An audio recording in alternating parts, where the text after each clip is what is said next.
niwe Mana ugitanga inyota. Uwiteka ninde wambuza kugushima, imibabaro yacu yose urayizi kandi uyihinduramo kutunezeza.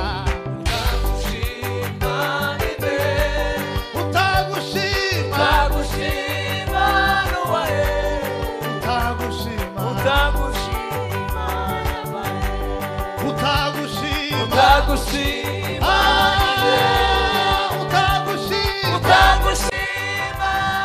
Uwiteka ninde wambuza kugushima, imibabaro yacu yose urayizi kandi uyihinduramo kugira ngo utunezeze. Ikaze mu ndirimbo y'umunsi utagushima ninde. Mwene data ntiyavuye ngo ninde utashimira Imana muri iyi si. Ese n'uwaburaye nangwa nawe yaburaye ntiyaraye mu bitaro? Ese n'uwabwiriwe nangwa nawe yabwiriwe ntiyiriwe muri gereza? Ese n'uwiriwe muri gereza nangwa nawe yiriwe muri gereza ntiyiriwe muri bomboni? Ese n'uwiriwe muri bomboni nangwa nawe yiriwe muri bomboni ntiyiriwe muri serekeyi? Ndagira ngo ubwire ngo uretse umuntu udafite umwuka wo guhumeka wavuga ngo wenda wehe ntabwo afite uburyo bwo gushima Imana kuko atavuga, ariko umuntu wese ufite umwuka wo guhumeka aba agomba gushimira Imana. Uko bimeze kose jya ushimira Imana kuko uko umeze hari ababyifuza ndetse babisengera bikaba byaranse.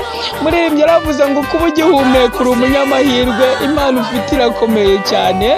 Dawidi yarebye ibihe arimo abona ni ibihe bigoye bitari kumukundira ko yashima Imana bitewe n'uburyo byari bibi kandi bikomeye, ariko aricara aratekereza ngo ariko koko nicare gutya ndashimiye Imana. Arazamura isengesho aravuga ngo nibutse iminsi ya kera, ngo nibwira ibyo wakoze byose, ngo ntekereze umurimo w'intoki zawe, ngo Mana nkuramburiye amaboko, mu mutima wanjye ukugirira inyota nk'igihugu kiruhijwe n'amapfa.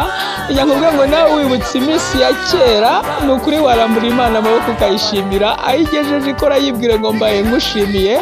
Fata umwanya ushimira Imana icyeza n'ukuri muzima, ibindi bizaza. Imana ishimwe yuko turi amahoro, Imana ishimwe yuko turi abantu bazima, Imana ishimwe yuko uko bisa kose dufite icyizere cy'imibereho.